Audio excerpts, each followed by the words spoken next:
So today we're going to continue talking about NMR. We're going to finish up what we didn't finish on Friday and then get into carbon NMR hopefully today. On Wednesday we'll have a demonstration where we're going to take the sample of the alcohol that we made in the oxymercuration demercuration demonstration in this class, and we're going to have an NMR performed on it so that we can prove whether or not we form 2-octanol or 1-octanol. And NMR will allow us to do that. So that'll be a group exercise that we're going to do on Wednesday, and that exercise will actually be done in lieu of a typical inverted lecture. So that will be the inverted lecture, okay, is interpreting that spectrum, okay? Maybe some additional questions along with it, but pretty much so it's going to be focusing on that. So this is an example. This is kind of where we left off. So tell me what you know about NMR. Okay, can tell us what is there and what's bonded to each other, right? Or at least near each other. Okay, very good. What else? It's based on magnetic resonance. Okay, what else?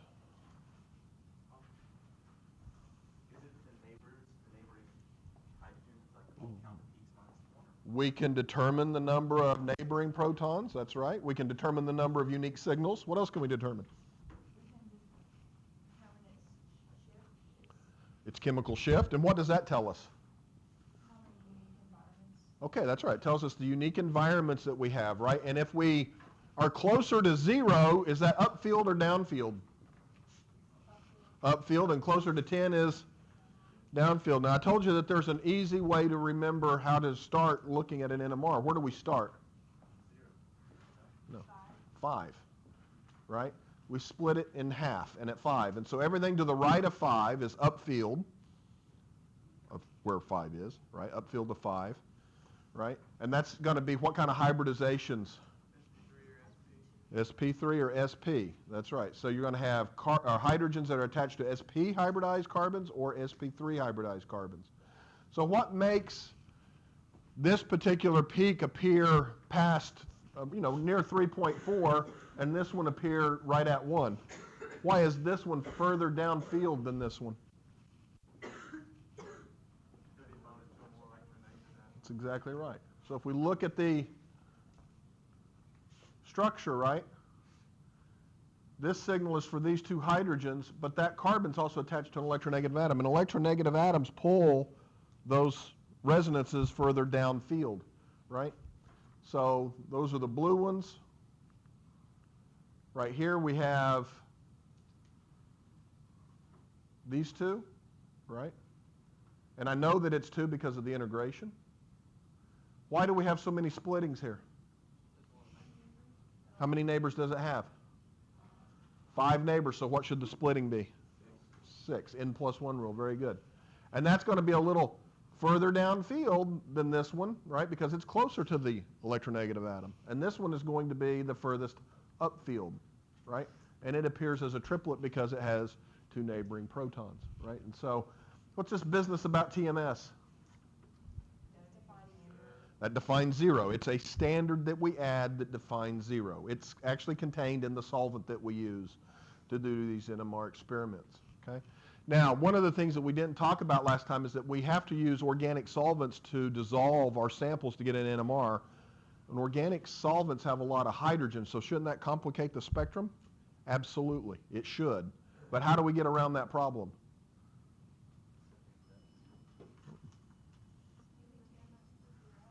Well, TMS is the 0, but that doesn't get us around this problem. We're looking at protons, right? It's deuterated. That's exactly right. We buy deuterated solvents, right? We're not doing a deuterium NMR, are we? So it's invisible.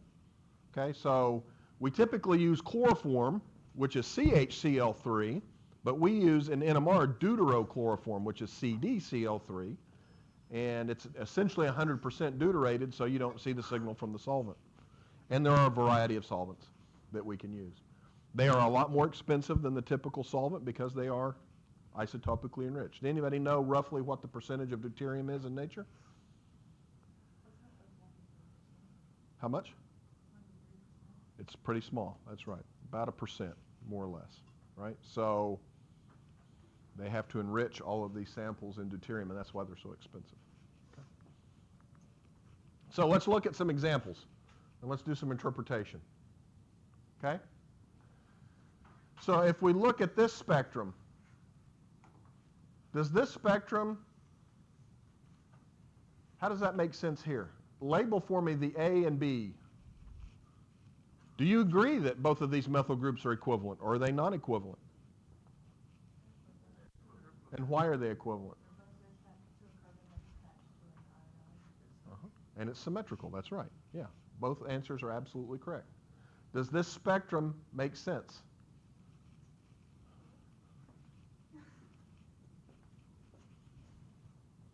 Assign A and B for me. Which peak gives rise to A and which peak gives rise to B? The peak on the right is A. What's the shape of that peak? The doublet. That's right. That is a doublet at about 1.9, right? And it is a doublet, right? Why does that make sense? Yeah, so these three are one signal, right? And there is a single neighbor. And since they're equivalent, they're going to appear in the same place, and it is a doublet because they have one neighbor, right? How about this peak? Does that make sense? That's B, right? And how many should B be split into? 7, because it's got 6 neighbors, right? Let's see if that's right. 1, 2, 3, 4, 5, 6, 7. So it is split into 7 peaks. So that all seems to make sense for isopropyl iodide. Does the integration make sense? What should the integration ratio be?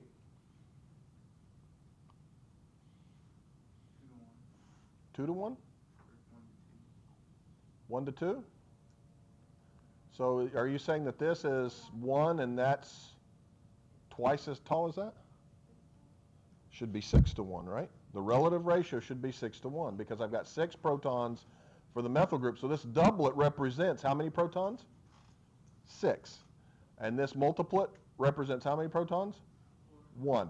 And so if I took my little ruler out and measured this, I would find that this peak is about 6 times the height of that one in terms of the integral line, okay? How about 1,1-dichloroethane? Does this make sense?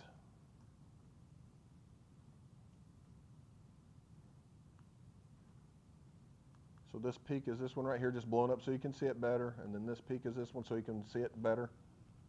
Does it make sense? Okay, so which one's B? Upfield or downfield? Downfield, and it appears as what? It's a quartet, and that makes sense because it has how many neighbors? 3. And then this guy right here, right, represents A, and it should be a doublet. That's right, because it's got one neighbor. Does the integration seem to make sense? If this is taken to be 1 proton, then this is about how many times taller? It's about 3 times taller just by eyeballing it. In fact, that's what it should be, 1 to 3.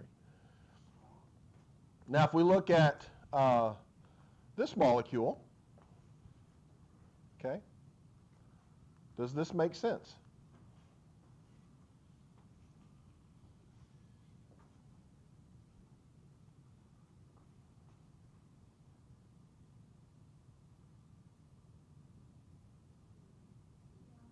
Okay, so we've got a triplet. Which one of these is the triplet, A or B? B, because B has how many neighbors? 2, and so 2 plus 1 is 3, so we should end up with a triplet. Also, the fact that it appears further downfield makes sense, right? Why? You guys are getting the hang of this really good. That's great. So now A has how many neighbors?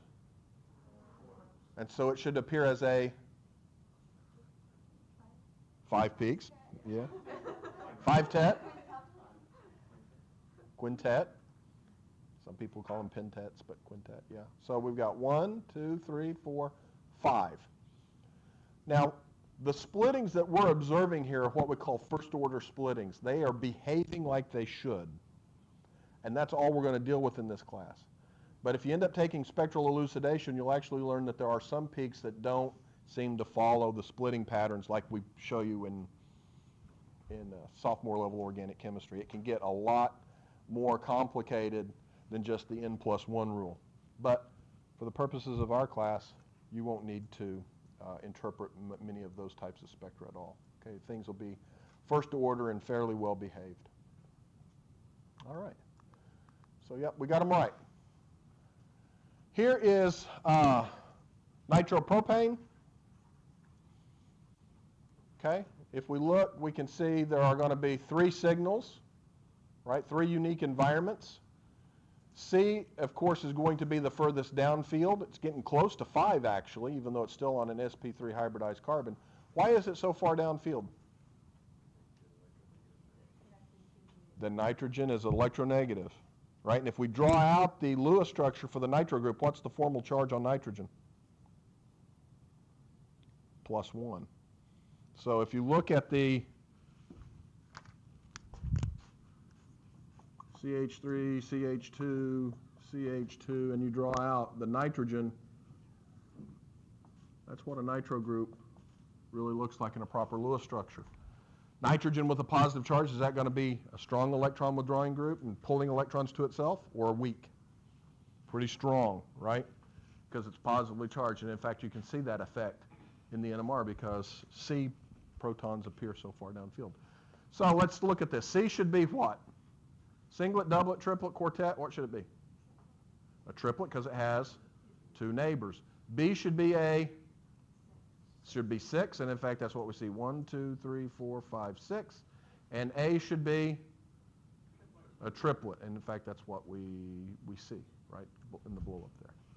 So you get a lot of pieces to the puzzle, and you can put these things together pretty easily because you get the integration, although it's not shown here, right?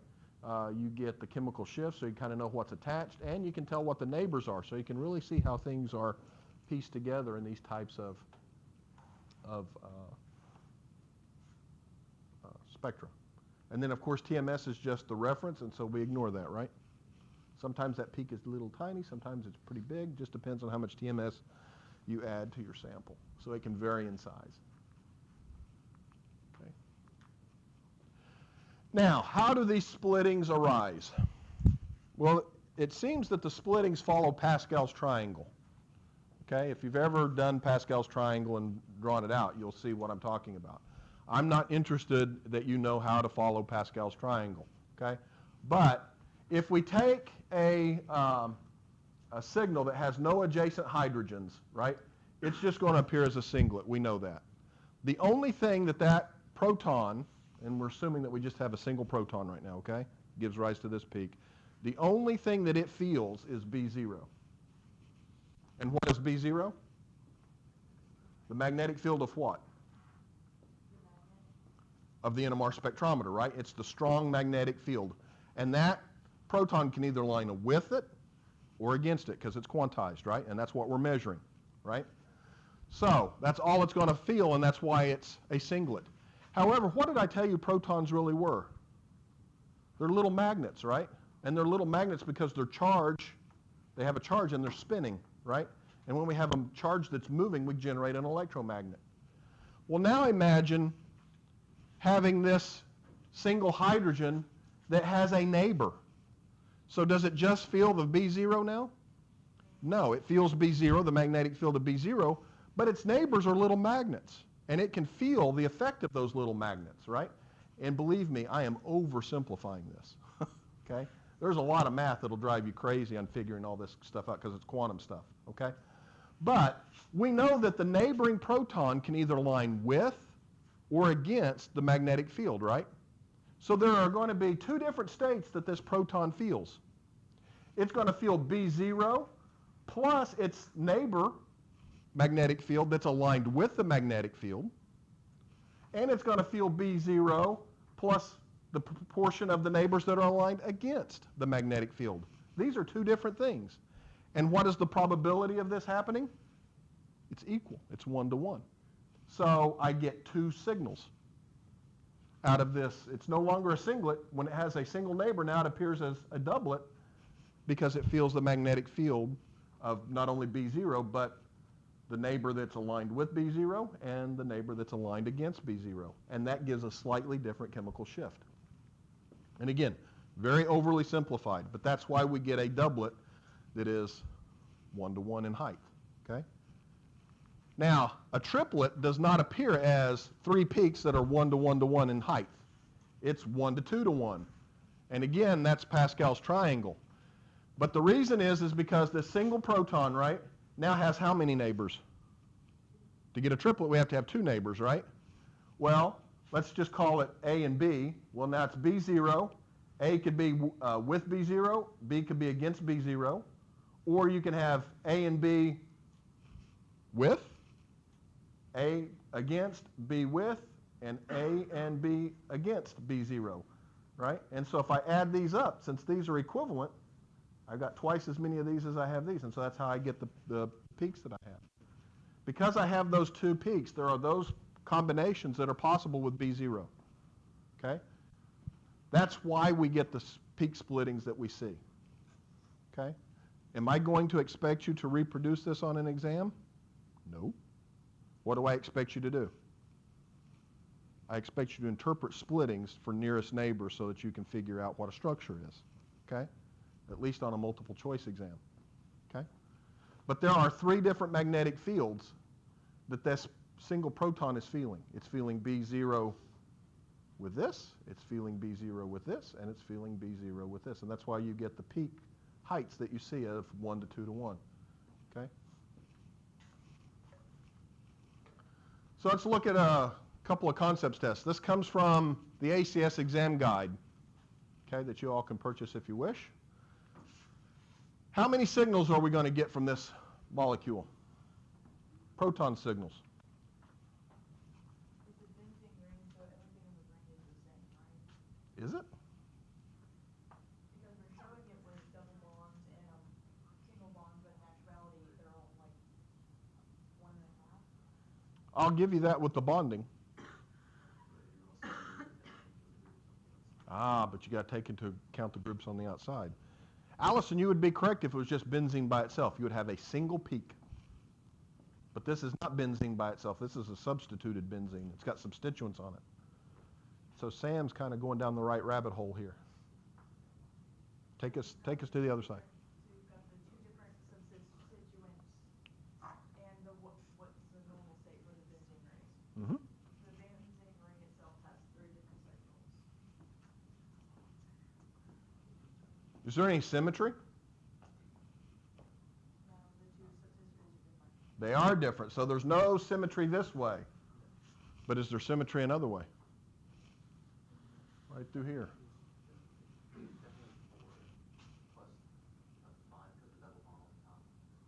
Well, but remember, these I can draw resonance structures for inside that makes all this equivalent. That's kind of what she was talking about in terms of the bonds. Right? So there's no symmetry this way, because an ethyl group is not the same as an ethoxy group, that's for sure. But do I have symmetry this way? Yes, I do, right? And so this proton is going to be equivalent to what? The one right below it. And this proton is going to be equivalent to this one below it. But is this proton going to be equivalent to this one? No. So on the ring, I'm going to see 1, 2. Where's the rest? That's right. So is this the same as this? Nope, so that's unique. Is this one the same as this one? Nope, so that's unique. So it's 1, 2, 3, 4, 5, 6 unique environments that we'll see for this molecule. Okay? Now it doesn't ask us, what's the splitting going to be for this one, for this methyl group? And for this methylene? Okay, and for this methylene? It's 2 hydrogens. How many neighbors does it have?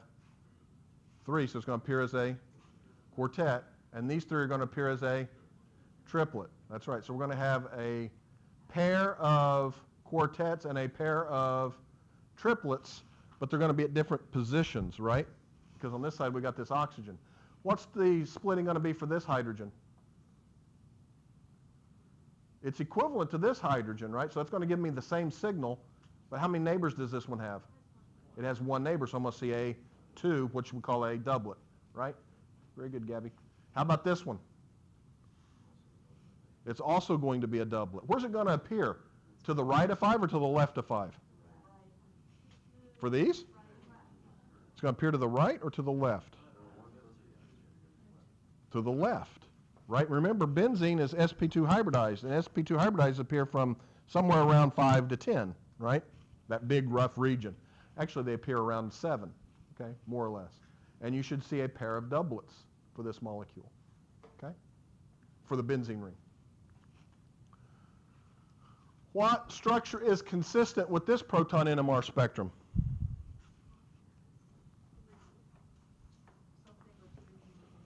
All right, very good. We're going to start off by counting the unique environments, and we're going to eliminate based on that to start with, right? So how many unique environments do we have, Allison? 3. We have 3. I see 4 signals. Why do you say 3? That's right. We're not going to count TMS. Very good. So when you see this, for our purposes, you always cross out TMS and don't count it. So she's counting this as a signal, this is a signal, and this is a signal. Very good. So we have 3 unique environments. Can we eliminate anything based on that? We can eliminate, which one? C. So let's see. C has 1, 2. Yep, that has 3 or 4 unique environments, so we can eliminate C. Can we eliminate B? 1, 2, 3. Ah. It's got symmetry, yeah. And how many signals does it have? It should have 3. So that would fit at least the number of signals, right? Can I eliminate D? Can I eliminate A? Well, I can eliminate C, so that's good, right? Huh? Pardon?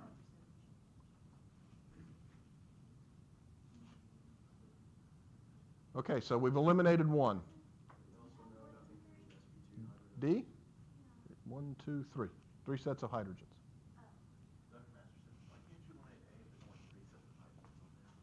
Because I've got 3 signals.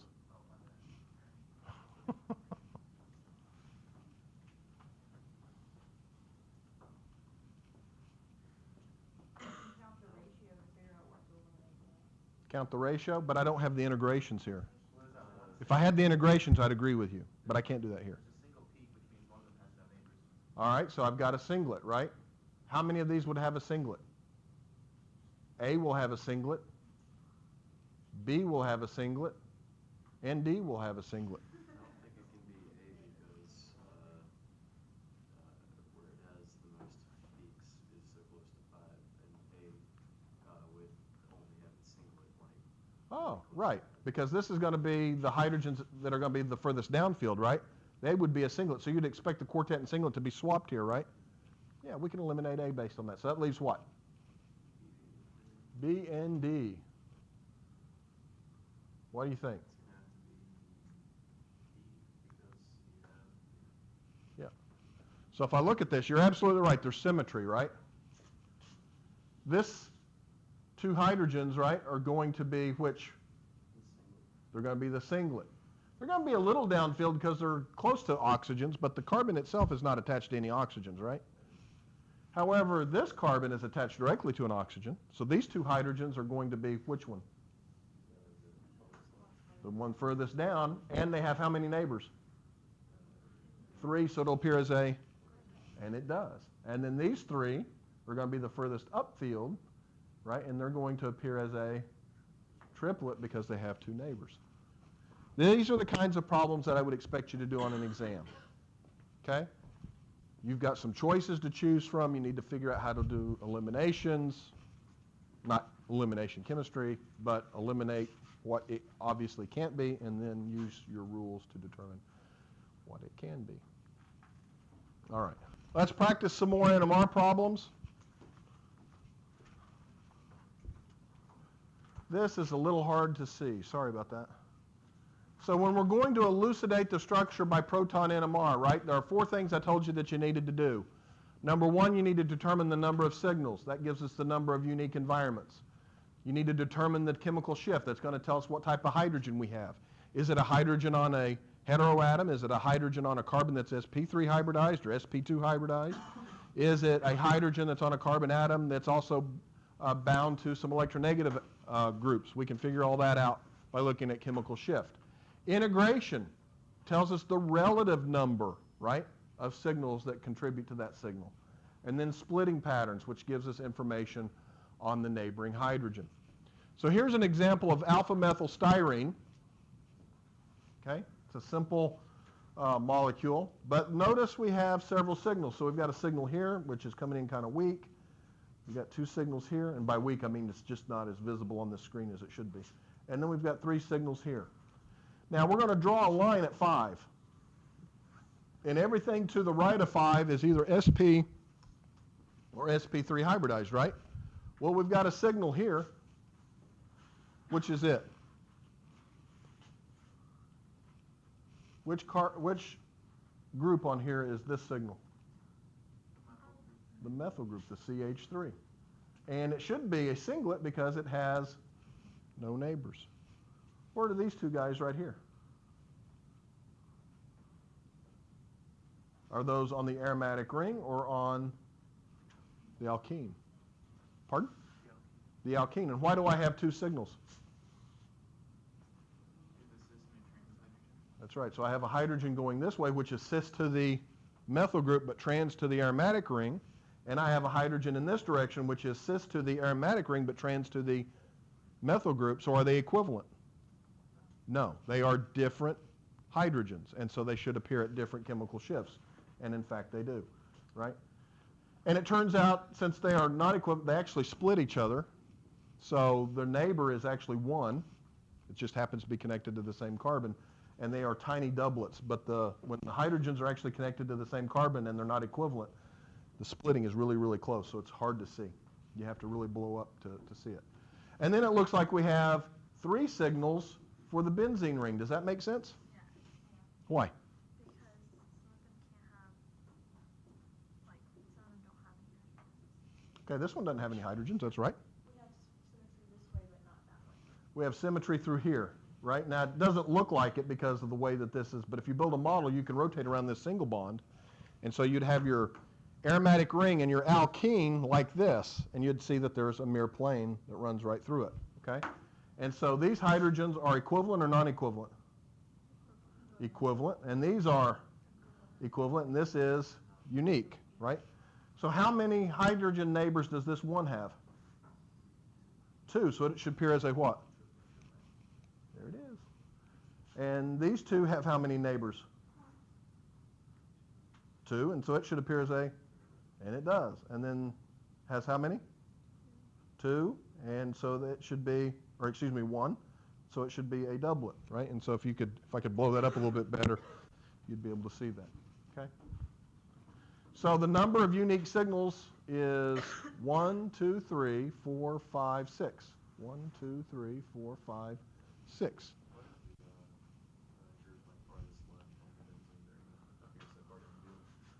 It has to do with the alkene, and if you draw resonance structures, you'll see that this is the most electron deficient carbon by resonance structures.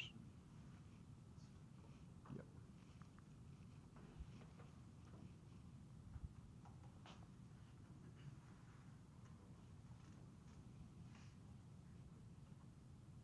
I can't really tell if that's 3 or 4 using that. Take your best guess. I'll give you that the one close to 4, right, looks like a mess. That's right. Okay, that's 1. You sure? The one at 4 is 1. It's got to be 2? Why has it got to be 2? Yeah, it doesn't look like what we've normally, it kind of looks like you've got a quartet here, right? And then maybe a triplet that are really close to one another, right? That doesn't look like a single signal. Right, so how many do we have then? 4. We got 4. We're going to ignore 0, right? So can we eliminate anything based on that?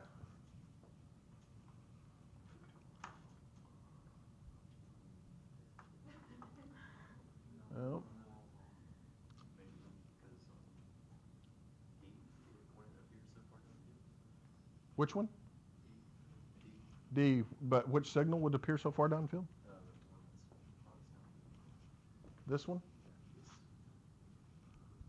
Right now, that one appears fine. That one would be pretty far downfield, you're right. 1 at 1, is that a triplet or a Here? triplet? Yeah. That's a triplet. That's a triplet. That's a triplet. And that's a quartet, it looks like to me.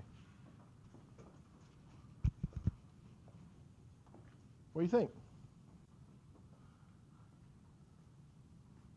Probably gonna have more than one track to distinguish. Build a model? That's kind of the go-to answer, but here it's not going to help you too much, right? Look for something that's What's the furthest downfield? What's the shape? It's a quartet, right? And if we look at our chemical shift table, that means that we need to have a quartet that's probably attached to a carbon that's attached to something pretty electronegative, right? So can we eliminate anything based on that?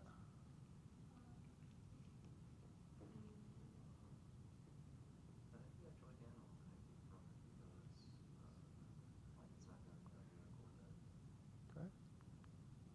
C turns out to be the right answer, right? Now, if we look at all of the things that should be the furthest downfield in these, right, oxygen's more electronegative than chlorine. So oxygen's going to pull things the furthest down. That would be these guys, right? That would appear as a quartet, and this would appear as a doublet. I don't even see a doublet, right? It's gone, right?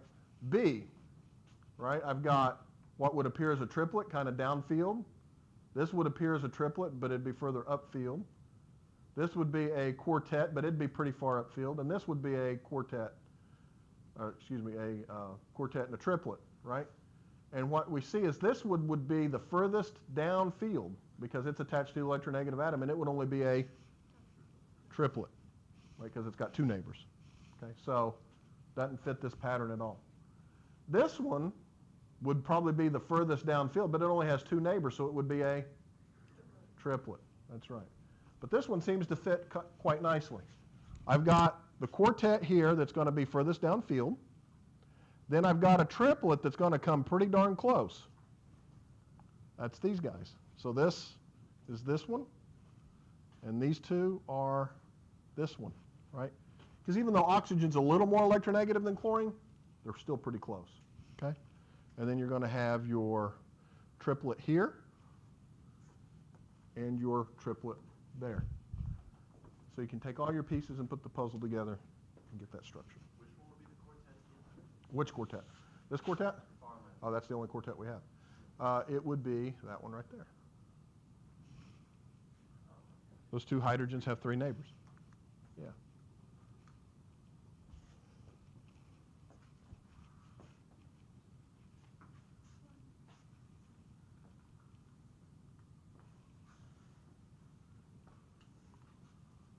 Okay, what's up with one? It's not symmetrical. The what? You get one, it's not symmetrical. It's pretty close. It's a triplet. How many do you see?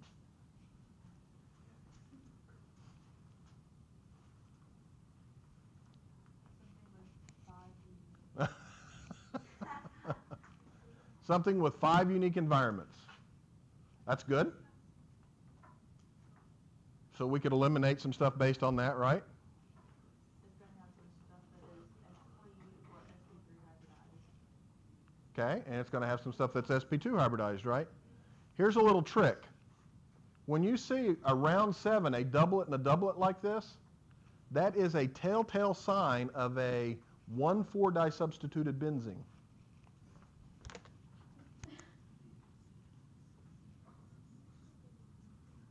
And I'm just going to put X and Y to show you that the two substituents have to be different.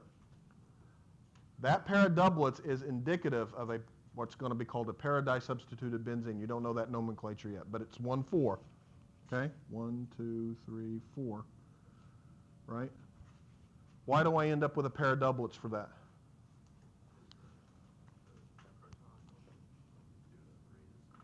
These are equivalent. These are equivalent to each other, right? And so this has one neighbor, right? And this one has one neighbor. And so you're going to end up with a pair of doublets. That is telling. And so just based on that alone, what can we eliminate? You can eliminate A, and you can eliminate D. You go from a 1 and 4 to a 50-50, right? And now I look out here and I see this peak. What's that peak belong to? One closest to CH. Pardon? It's the CH on choice C because it's bound into the oxygen. This one right here, yeah. This is typical of where you find aldehydes, is around 10, 9 to 10. And so by looking at this, I knew that I had to have an aldehyde proton. And so I know that C has to be the correct answer, not B. Well, let's go through it. So what's going to be the splitting for this CH2? It's a quartet. Why is it so far downfield? Because it's attached to nitrogen. That's right. And this is going to be a triplet, and that's exactly what we see. Then we're going to have a doublet, and a singlet. And that's what we see for that particular structure. Y'all are getting good at this. How many signals would we see for D? How many unique environments? There's no symmetry, right, that relates the benzene ring. So we're going to see 1, 2, 3, 4, 5, 6, 7. We would see 7 unique signals for this particular small molecule. Okay? Now, doesn't the splitting pattern of this kind of match up with this? Right? A singlet, a triplet, a quartet. But this doesn't match up, does it? How many signals should I have for this benzene ring? 1, 2, 3, and I only see 2. That's right, so we could eliminate it based on that. Plus, would you expect this quartet to be this far down if this was the structure? Why not? That's right, it's not very electronegative. So I would expect this quartet to be closer to the triplet. And in fact, that's not what we see here, right? So, all right, good. We're going to skip that one. I want to start talking about carbon NMR a little bit. Everything that we've been talking about so far has just been with hydrogen.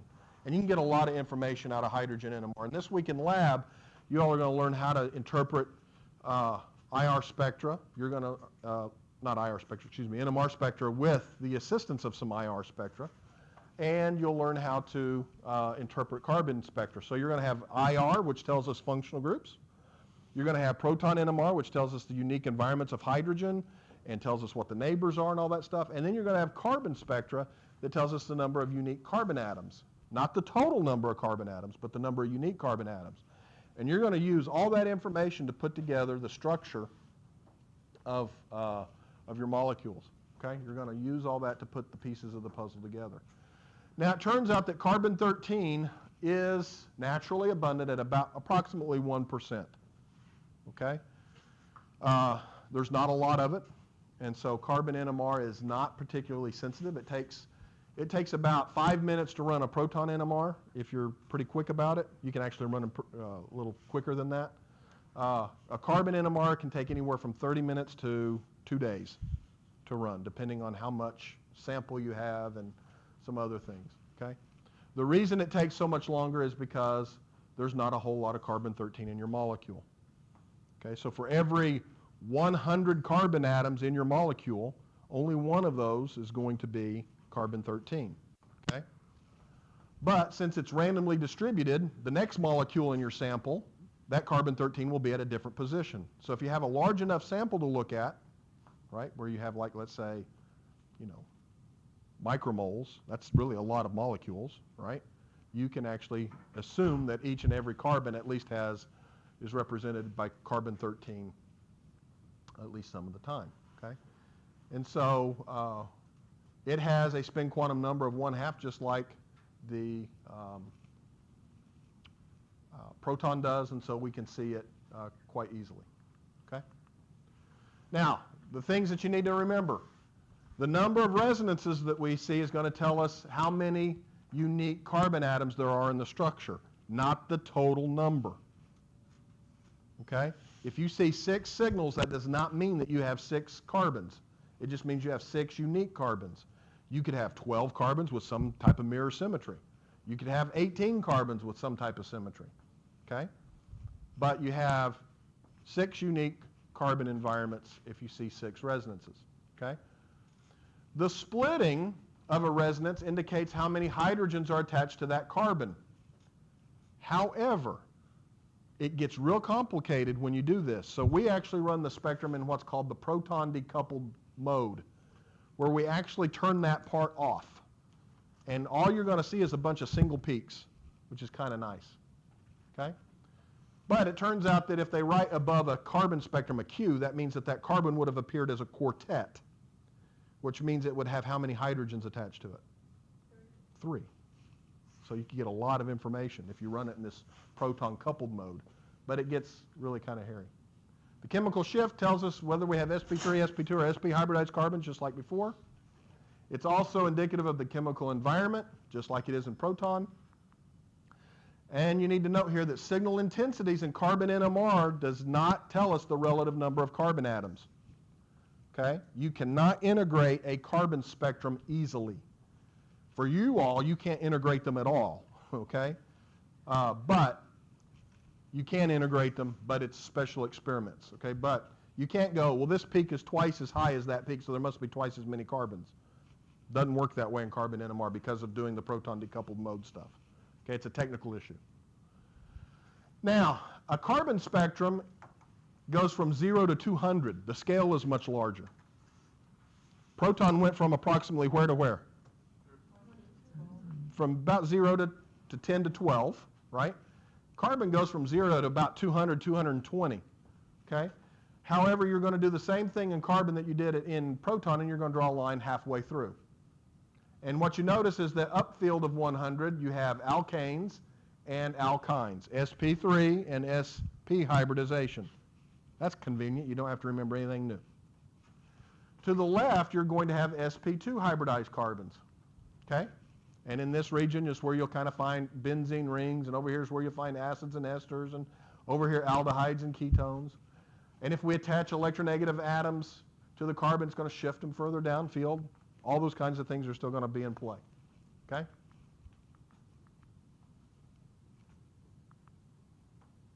You've got carbon shift tables in your book that you'll need to take to lab with you. However, for the purposes of this class, you're going to be able to do at least the exam stuff without having to refer to chemical shift tables. The sapling homework, however, you may have to refer to chemical shift tables. But going to chemical shift tables on a 50-minute exam slows things down, okay? So I'm going to give you examples where you really aren't going to need to go to the chemical shift tables to do that, okay? And save that for the homework, okay? So here's an example of a spectrum of diethyl phthalate. Does anybody know what diethyl phthalate is? How many of you are polymer majors? A couple of you. What's diethyl phthalate used for? It's a plasticizer. It makes plastics pliable, right? So this kind of stuff ends up in our samples all the time as crap. So you're doing your reaction and it comes in contact with a piece of plastic tubing. All of a sudden you see this kind of crap appearing in your spectra because it leaches it out of the tubing. Okay? How many signals do we see? We see 6. Notice this one's tiny, this one's tiny. These two are pretty good size. This one's pretty good size, and this one's pretty good size, right? Notice this is carbon number 1. What can you tell me about carbon number 1? It's not connected to any hydrogens, and it's tiny. What can you tell me about carbon number 2? Not connected to any hydrogen. It also is fairly tiny. What about 3 and 4? They have hydrogens connected to them. Notice the peaks get larger, right? And then 5 and 6. So the size has to do more with how many hydrogens are attached than anything else, okay? And that's, again, that's a technical issue that we're just not going to get into in this class. However, if we draw a line at approximately 100, where would that be? Right here somewhere? All right, you can clearly see how many sp3 hybridized carbons should we have? And in fact, we have 2, 1 and 2. This one is further upfield or downfield? Relative to this one, upfield or downfield? Down, and why? Because of the oxygen. We see that quite clear, right? And this one? Upfield, that's right. Okay. Now, this is in the proton decoupled mode. Every carbon atom appears as a single line. That's kind of nice. I count 1, 2, 3, 4, 5, 6. I should have 6 carbons, 6 unique carbons. If you look at a molecule on the exam and you go, well, I see 7. It can't be that, right? Okay. So we can eliminate. Why is it the 3 and 4 are so far down? This, because they're they're sp2 hybridized, Okay. right? So on this side is all the sp2 hybridization. Okay. So there it is, drawn out a little better. Okay. Now, this is what it looks like in the proton coupled mode. It gets more complicated, right? But you can clearly see that 6 looks like a quartet, right? And it should, because it's got 3 hydrogens attached to it, right? And so you're looking at this and you're going, well, there's more information here, Dr. Masterson. Why don't we run them all like this instead of like this? The reason is because look at the aromatic region. Now you got stuff starting to overlap, and it looks like you have, it'd be hard to say that each one of those is due to hydrogen coupling, right? You can't really tell. It's kind of, you're missing the forest for the trees kind of thing, right? Really getting complicated here. But there are other experiments that we can run that tell us how many hydrogens are attached, okay? And but now notice the heights, notice that carbon 2 and carbon 3 are starting to get really close to one another. In fact, I'd argue that in this spectrum you can't even tell that they're separate. You're starting to have things overlap, and that really complicates putting the puzzle together, okay? But, as I mentioned, quite frequently on an exam, especially the ACS, they will write S, D, T, Q, and things like that above a carbon spectrum so that you know what's attached to it in terms of the number of hydrogens. What does S stand for? Meaning how many hydrogens are attached to that carbon?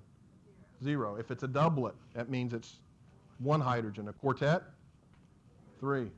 Right? Triplet? 2. Very good. And we will try to finish this up on Wednesday after our demonstration before the inverted stuff. Have a great day.